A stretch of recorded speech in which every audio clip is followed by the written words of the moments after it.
Okay, dokie. I'm going to go ahead and start our recording. I know that we have people who will jump on when they can. I was chatting with another teacher who wants to join in. She'll be presenting to us next month. And she doesn't get a break until a little bit later.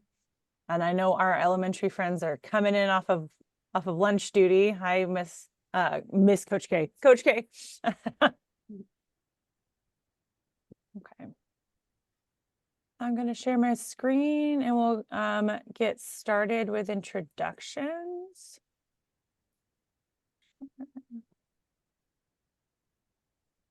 Okay. Can everybody see that okay? Ta-da! Yeah. All right, awesome. So welcome to our first SHAC meeting of 2025. We have a pretty short agenda today. We're mostly going to dive in on some topics that Mr. John Goray has to present to us. Thank you for being here. Introduce yourself if you're a staff member here first. First off, I'm S.J. Menifee. I'm the Director of Communications at Rappaport Academy and the head of SHAC this year. So I start with Mr. Goray since you're our special guest. John Goray, I'm the Director of Facilities here at Rappaport. So kind of do everything, not everything, that was not the right word I meant to use. We cover all the buildings in the district is what I meant to say, not everything, so. Awesome, and then next I have Ms. Thomas. I'm just gonna go in the order I see you guys on Zoom. Good morning, I'm Katrina Thomas and I'm the parent liaison for the school district and I also do enrollment. Fantastic, Coach K. Can you hear me? Yep. Okay, good. I'm Coach K and I am the PE teacher at pre-K through first Fluellen campus. Ms. Hernandez, welcome to your first SHAC. Yes. Hello, I am Amber Hernandez and I am the district nurse. Yay. Miss you. Hey, I'm the secondary campus counselor. Dr. Page, thank you for joining us.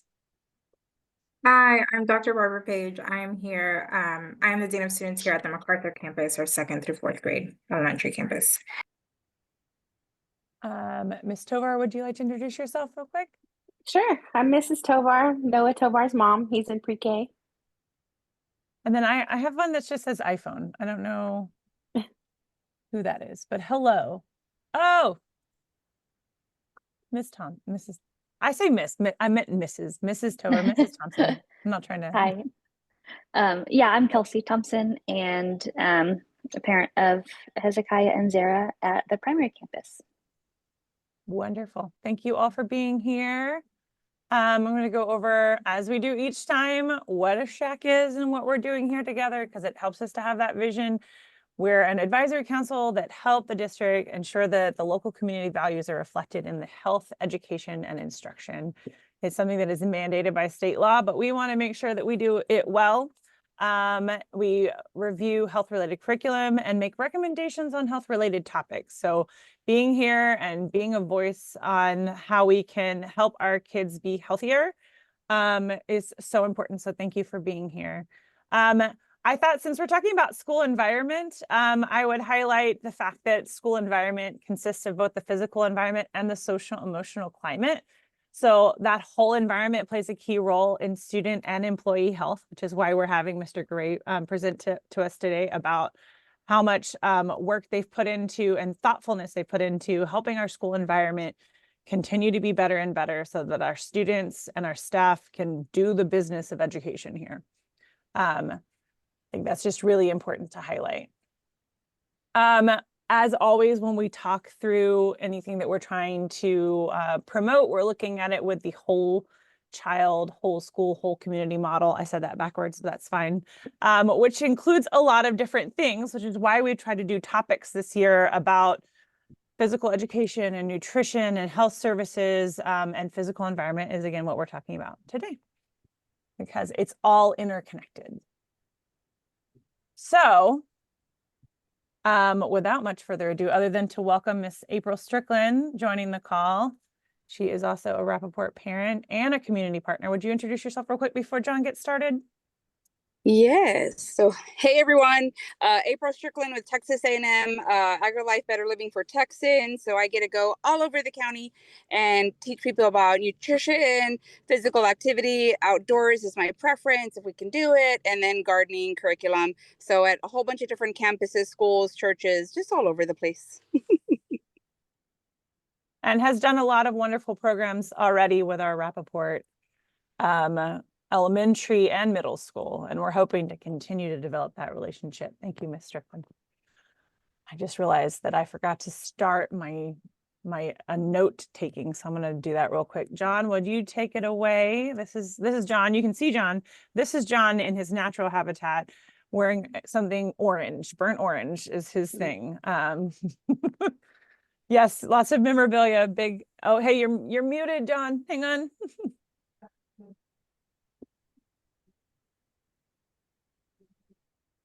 We can't hear you. How about now? Did Dr. Page, did you mute him because he was talking about UT? Was that what happened? No,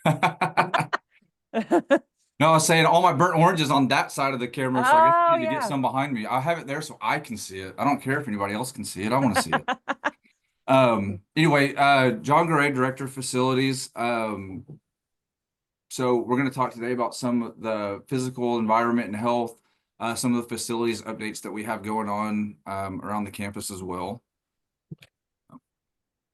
So we'll start with the physical environment and health. So some of the things that we've done this year that have been incorporated, first is the Guardian program.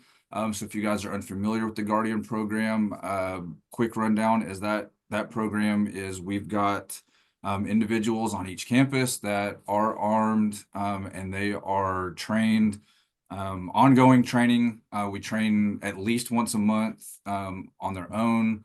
Then we have training with like the Sheriff's Department. Bosqueville has Guardians. We actually are going to start training with some of the Bosqueville Guardians as well. And then and again, they're trained, only for, threat of life. Other than that, nobody knows who our Guardians are. They're just here on the campus to assist first responders if that ever arises. Part of that Guardian program, something else we rolled out this school year is the Stop It Notify app.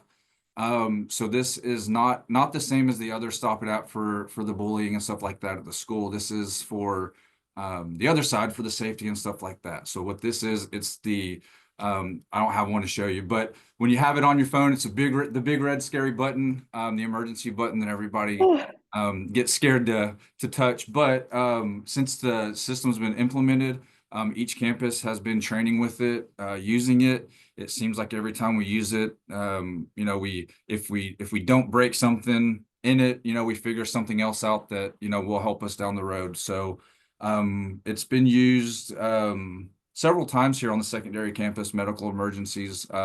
That app is not just for, lockdowns and stuff like that. If we have a student that's having a medical episode outside, and we've had several, teachers are doing a very good job of communicating that with the Stop It app, and everyone, it's been going really well. So again, as we continue down that road, it seems like every time we use it, we learn a little more and it gets a little bit better for us. Next one is the intercom systems. So the only campuses on the district that currently had a PA system were the Fluellen campus and the annex building here on the secondary campus. So one thing that is currently being installed with a deadline of the 31st of January is these PA systems. It's going around the district. Our goal is essentially each door, if there's a door, it's going to have a speaker behind it. Hallways are the same. MacArthur, we've tested. Quinn is 100% complete, or 98. It's close. A couple of the other buildings here on the secondary campus are close. MacArthur is close. They're about 90%. Dr. Page has already identified some gaps for us. So we're actually going to test that today. See how quickly we need to fill those gaps, if it's a big priority, or kind of see how the system works. I mean, I think it's going to be really loud, and I think it'll be surprising for a lot of us to see how good it works. Next.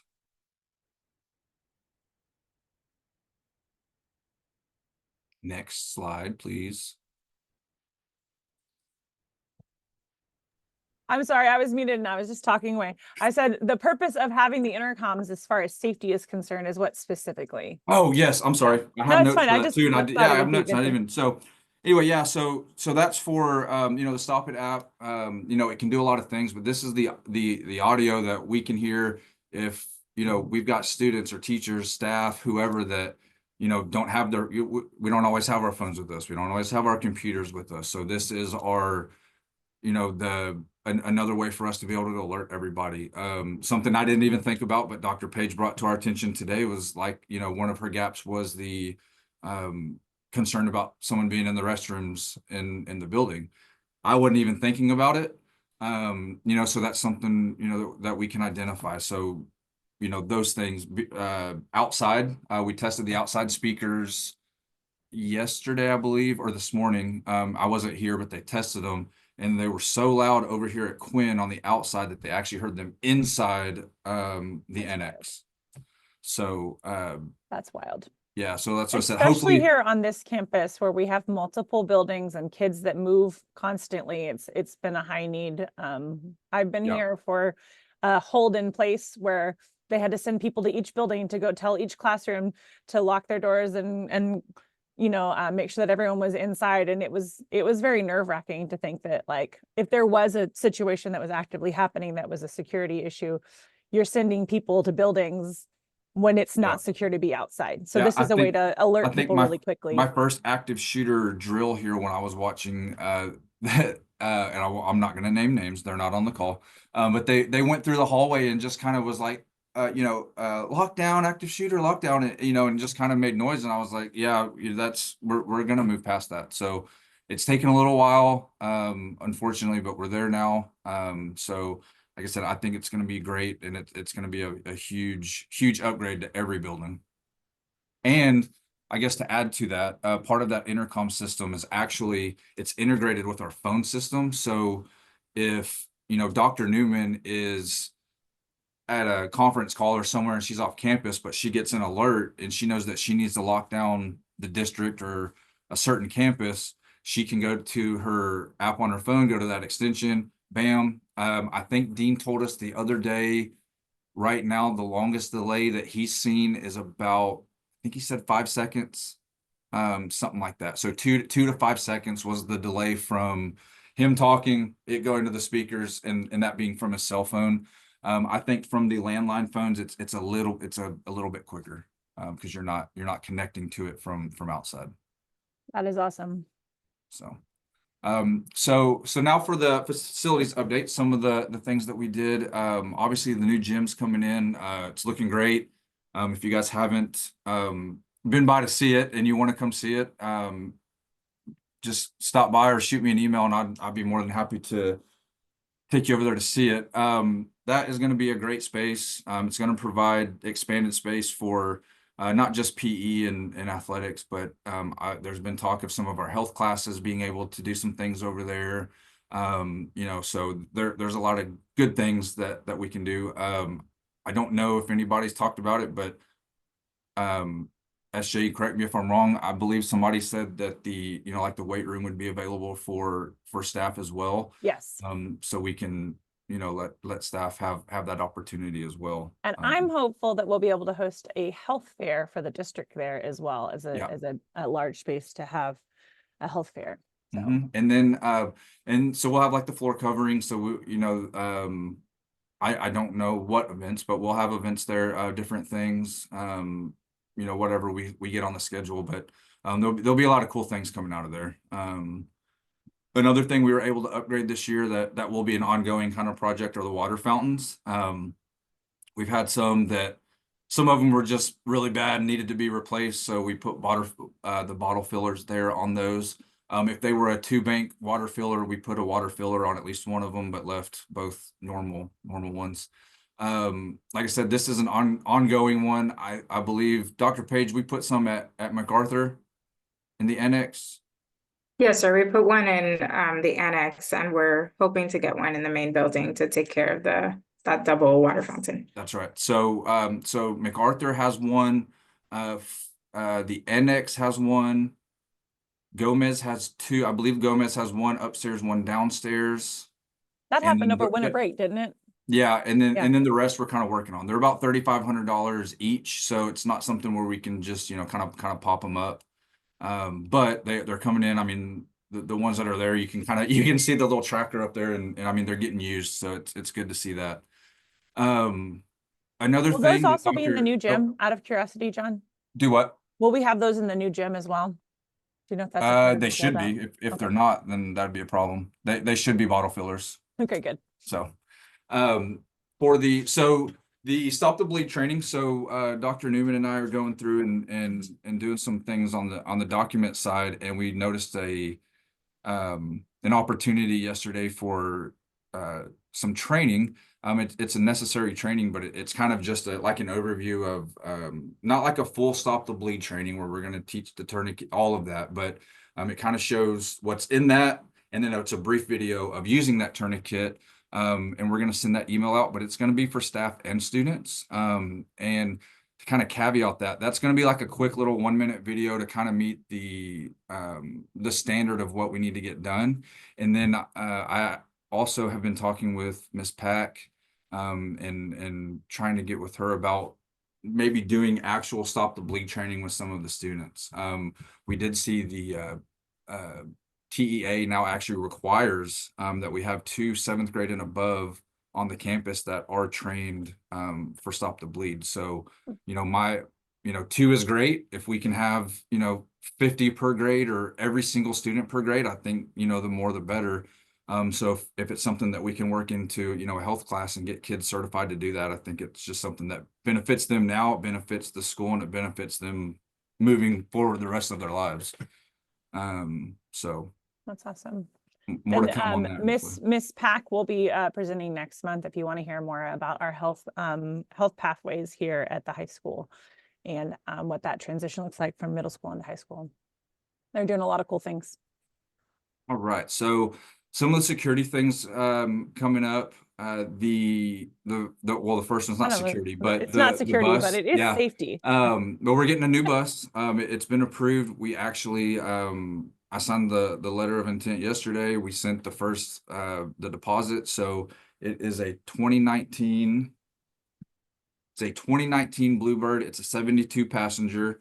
So what that means, 72 passenger for the small ones, it'll fit about, they put 48 high schoolers, so 45 to 50 high schoolers, just depending on size and all that good stuff. It'll have AC on it. So it's going to be a really good bus for us to have for athletics or just events. I know there's a trip that goes to Galveston. There's some trips that go, you know, way north. So it'll be good to have a bus that's dependable that we can use to do all those things. And I did number the bus number 7. So just if anybody's superstitious about that, I did lucky number 7. Okay. So the vestibule will be going in over at Quinn. And what that is, so like when you walk in the Gomez building and you're kind of in the little box before you get to go in, that's what we're going to build over at the Quinn campus. So now when you walk in that building, it's not going to, you know, right now it's just open. Somebody comes in the door, they're in the school, go wherever they want. Essentially what this is going to do, it's going to be a way to crowd control is, you know, the easiest way to put it. So there'll be one door, they'll be able to come in, and then Miss Trada will kind of be glassed in. She'll have her little window where they can talk to her and you know, do whatever they need to do. If they need to come in the school, there'll be another door she can let them in. If they don't, they can do whatever it is they need to do, and they can exit, you know, the same way they came in. So they are, I don't have an exact date for installing that yet, but I talked to the contractor yesterday, and they have he told me they're putting the safety film on the glass that's going to be replaced. So that way they're trying to prep as much stuff off site, so that way when they get here, because we're actually not doing this over a break. They're coming in, they're going to do it during the school day. It shouldn't disturb the school or anything too much, but they said maybe a day or two to get it installed. So like I said, they're prepping everything off site, so that way they can come here and knock it out fairly quickly. And that's the one location that doesn't have a double Yeah, that's door really the only one. access, yeah. Every That has a other front office. Yeah, every other one has a front office or like another door that they have to go through, and that's kind of what meets that requirement. So that's why this is the only building that doesn't, so they're getting the vestibule. So, and I guess technically DCAC, but we don't really It have doesn't have a front office, yeah, yeah. this one's kind of a weird building. So the last thing, and this is kind of a big one, the windscreens. So we actually got some of the windscreens. We're going to put them up along the fence line at Fluellen and at MacArthur. So Fluellen, it was like 1,400 linear feet all the way around. Big. That It's big really park, big. the big park out there. So I've got some 2-foot sections of that, and I've got 50-foot sections. So we'll go out and get that put up. We've just been waiting. Kids haven't really been outside anyway. It's been 4 degrees, so we haven't really been out there to hang them up. But within the next week or so, it's warm enough now we can get out there and do that. So another thing with those, and SJ, just hit my mute button if you need to. SJ and I were talking about this yesterday, and it just seems like a really cool thing that we can maybe take these green screens and maybe put some Raven logos and stuff on them along that fence line, so that way it's more branding and stuff. So but it is it will be Raven green, at least. It's not just black or blue or anything like that. It's Raven green at least. So we're going to test some stuff, and if we can get some stuff printed on it, I think we've got 1,500 linear feet of advertisement, so we can do whatever we wanted. So And that's mostly on the security side to cut down on right. it just So being completely yeah, so open to public view. my initial thought, Dr. Newman's the one that brought it to me. My initial thought was I didn't really like it because it can hinder us seeing out just as well as them hinder someone seeing in. But ultimately, I mean, it once it was up, I kind of went and I did a good survey on it. Having that fencing up's not really going to deter any of our other security cameras or anything like that. I think we may have to adjust one. And other than that, everything should still be pretty visible. So. You've been doing a lot, Mr. Goray. Thank you so much for presenting that. I would love it if anyone had any specific facilities or safety questions, especially our parents who are here. But if there's just anything that you want to know about our procedures that we can tell you, there are some things that are in emergency operations that are not made public for safety reasons. One of the reasons we wanted to highlight water fountains is it's been a topic in the past at SHAC. And just to show that we are making forward movement on those, that part of the problem is, like he said, it's so expensive. You also have to pay to have the old water fountain removed and decommissioned. So that's a whole process. But I just think it's been a huge amount of work that Mr. Goray has done since he's come on board, especially in our security area. So thank you very much for all your work, John, and your whole team. But I'm going to open it up for questions. Yes, I mean that's I always try to give most of the credit to the team. I mean they get the they're the ones that should get all the credit. I just mostly point my finger and do and ask questions, and then they always get it done. So it's so far, I mean, the team's been great. So, and they've been very, very helpful with everything.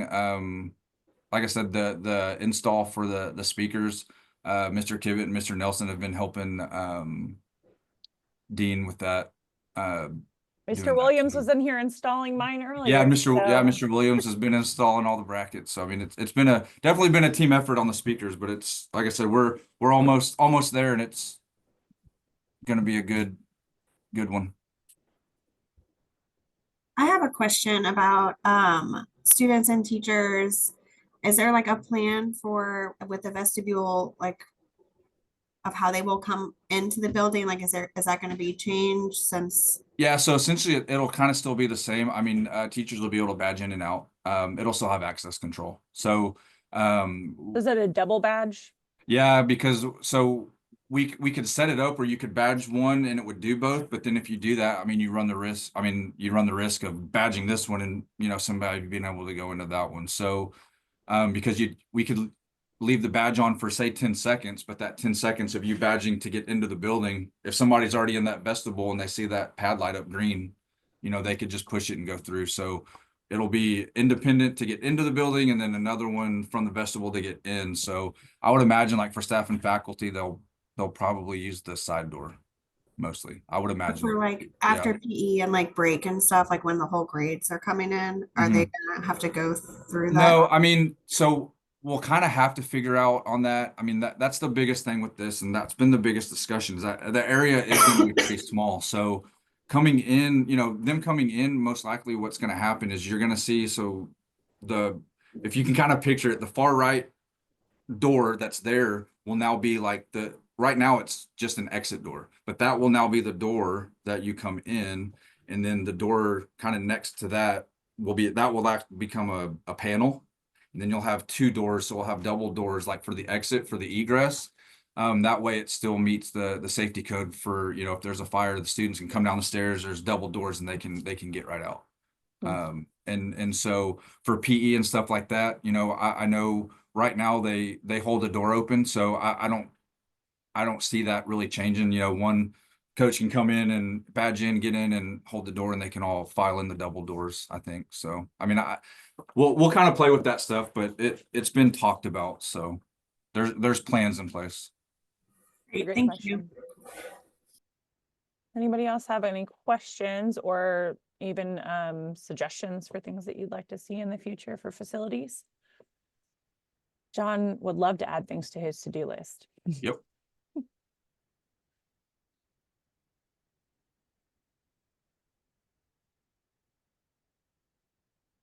Well, it looks like you're going to be okay, John. All right. Thank you very much for presenting all that information. I think it's just really important to celebrate the work that has happened and all of the work that our campus teams have put into testing this. Thank you, Dr. Page, for all that you're doing over at MAC because she is Miss Safety and I love it. It's awesome. Yep. All right. So our next topic is our wellness policy and assessments. This is really exciting. It's everyone's favorite thing. And what I have to say about that is that I have done nothing so far from December when I presented about how we need to do our triennial assessment. So we're actually in year 4. So it's required by law that we have a wellness policy and a wellness plan, and that's something that happens through SHAC. So in addition to wanting to inform parents and our community members about things that we're doing, we also need to make decisions on policy and evaluate how we're doing on our policy. So we're supposed to work on goal setting and evaluation, and it's just hasn't happened because there was an exchange of who was in charge of SHAC there. So wellness assessments still need to happen, and that's something that's on me as far as getting with our principals to do that. We have an existing policy and it's on our website, and I did email it to our group. And I didn't get any edits back, so I'm assuming that a lot of it's okay. I did mention that we don't have anything in there about mental health. So I think that's one thing that we would want to add to our wellness policy. Is some of the things we're already doing to support mental health and wellness, and make that a part of what we do with wellness. Then the idea would be we do assessments, we make some edits to the policy and send it out to parents for feedback, and then take it to the board for approval. So it's on the list, you guys. It's just we have a new district website that launches next Tuesday, and I've just been really swamped with that job. But I will send out the policy one more time. I have it in a Google Doc that if anybody wants to make comments or say, hey, this seems outdated, or I don't understand this part of the policy, I would love any feedback so that I'm not just operating in a vacuum over here, since it is meant to be collaborative. And then basically, once we have an updated policy, we can create a new wellness plan that has very specific short-term goals, right? Or like things that we want to improve on district-wide for wellness.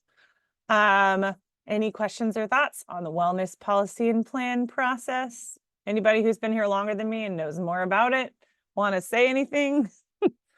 I just know it needs to happen and it's required. So I think once I get through the website, I can probably get it done. It's kind of written in legalese a little bit too. So I'd love to make it a little more parent friendly, just in general, like community, the students could read it and understand it. So, well, then let's move on to school health updates from anybody on the call who has things that they would like to tell us about that you're doing or moving forward with school health.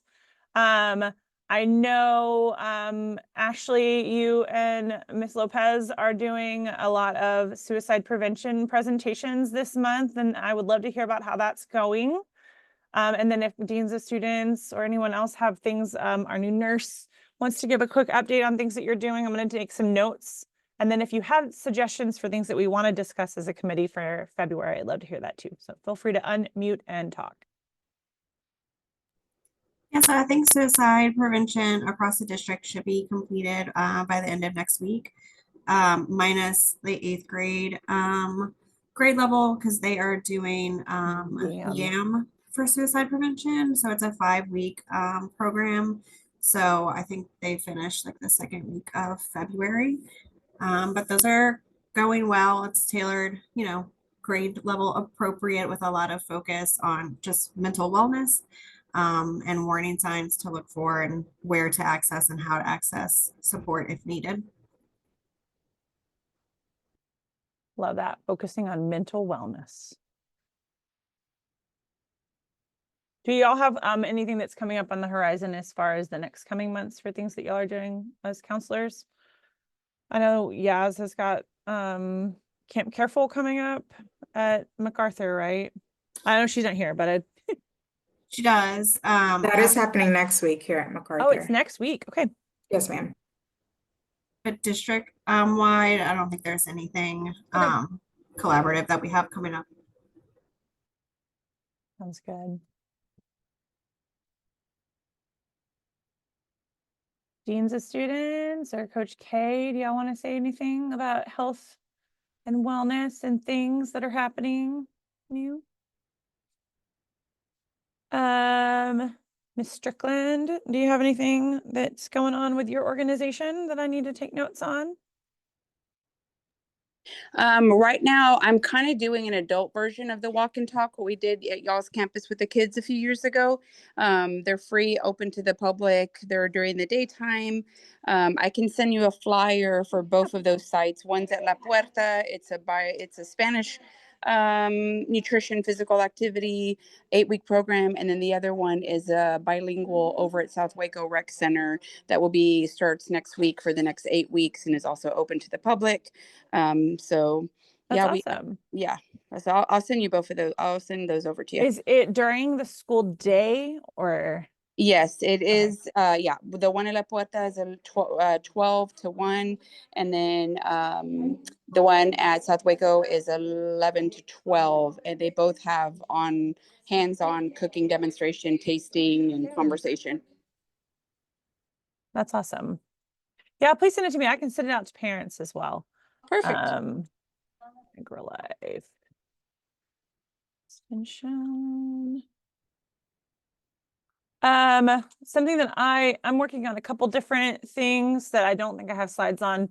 I'm working with one of our board members who's connected me, Dr. Emily Cunningham, who's historically served on SHAC here, connected me with a public health policy professor at Baylor.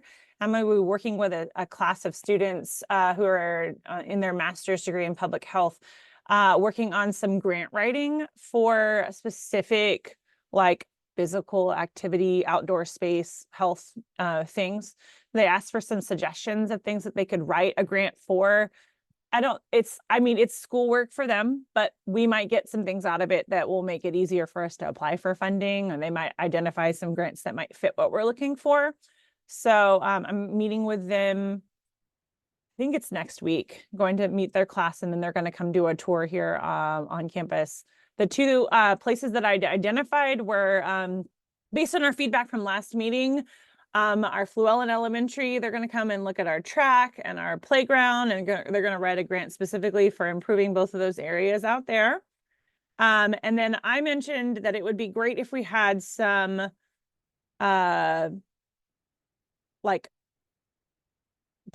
not playground equipment, but like physical education equipment here at the Quinn campus by middle schools that were installed. Things like gaga ball pits. What is the thing that you hit the ball and it's connected to a pole? I know you know what it is, Collard, but I can't hear you. Yeah. I had to tell a teacher I was in a meeting. Are you asking me what a gaga pit is? Because I know what that is. No, I was trying to think of a tetherball. Some things that were like installed that middle schoolers who maybe aren't as inclined to play football or what have you have as a physical activity that would be more permanent structures here at the middle school. So those are both initiatives that they're hopefully going to write some grants up for us to apply for. So I'm excited about that. The other thing is employee wellness is a part of the focus of SHAC as well, even though students is kind of more the higher priority. So for the last few months, we've been doing employee newsletters, and I've been trying to highlight, health opportunities through that, whether it's like making sure that you're using all of the benefits from your insurance, and that we offer like free virtual doctor's appointments, literally free, that the school pays for. If you're sick and you don't want to go to the doctor, you can do a free virtual appointment and get medicine. This month, I'm going to be highlighting that through our insurance plan for like 3 of the 4 plans that are offered, you can do counseling services through Teladoc for free as well. And just like helping disseminate that information about staff wellness. And I'm always looking for more opportunities for that, just to, help our staff be physically, mentally, emotionally healthy, at least through letting them know about opportunities that are available. So those are things that are on my to-do list. Then other thing that is coming up that it will be here before we know it is Fruit and Vegetable Day, which is Friday, April 4th. And it's something that I think that SHAC could really highlight and do something fun with, and make sure that each of our campuses is celebrating in some sort of way. So I would love to brainstorm with some of you about some ideas that we could do. I know I've talked with Mrs. Strickland about bringing in AgriLife Extension. We might make it Fruits and Vegetables Week, because it's hard to do everything on one day if we're going to be doing it all in every location at the same time. So just talking about the benefits of fruits and vegetables, getting kids to maybe taste test things they've never tried before, and that kind of thing. So it's just something to keep on your radar. Would love to make some plans that we could do as a committee together to celebrate that day. It's also required. So yay. Ms. Hernandez, I know that this is your first SHAC meeting, but do you have anything you'd like to share about things that you're doing as the school nurse? And then I think that'll be our last topic if you have anything you want to share. Not really. I've been primarily focusing on getting our health screenings completed. So the vision screening, hearing screening, and then our 5th grade girls and our 8th grade boys, 7th grade girls will be getting their spinal screenings coming up soon. So parents will get a letter home informing them, so that way the girls and boys can be dressed appropriately, so we can get those done. That is the update I needed. No, just knowing that those screenings are happening. We're so glad you are here. I know, again, required, but also so important to catch those things early. Perfect. And any other topics for next month's agenda or anything that we need to cover? Not everybody at once. I think that's my last slide. So our next meeting will be Thursday, February 20th. And like I said, Lindsay Pack's going to join us. She's our exercise science pathway coordinator, and she's going to share about what our students are learning in her health pathway, and where they start and where they're headed for the future. She's got some seniors this year who are serving as athletic trainers for our basketball home games, which is really, really cool. She's making sure that they're all getting CPR training. She's a trained nurse, so she's a huge benefit to Rappaport, and I'd love for you to get to meet her, and maybe we can see if she can bring a student or two with her for that presentation as well. So it's not one you want to miss. I appreciate everyone's time, and I will send out the minutes. I'm going to send out that document, Google Doc that has the wellness policy on it. If you have time to add a couple comments on there of things that we could update. I appreciate your time, and thank you so much, John Goray. Virtual clapping. Of course. We appreciate Caller, I'm you. coming to get the shirt. Huh? Miss Caller, I told Miss Caller I'm coming to get a shirt from her. Okay, perfect. Thank you guys, and have a great afternoon. See ya. Thank you. Bye, y'all.